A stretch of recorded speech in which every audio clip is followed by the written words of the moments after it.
ঢাকার মিরপুরে একটি নিষ্পাপ মেয়ের নির্মম মৃত্যুর মাধ্যমে মানুষের মানবিক মূল্যবোধের চূড়ান্ত অবক্ষয়ের চূড়ান্ত প্রমাণ মিলেছে।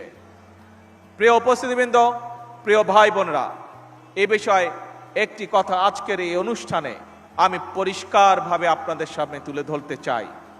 এই ধরনের শিশু নির্যাতন বা নারী নির্যাতন বর্তমান সরকার কোনোভাবেই মেনে নিবে না এবং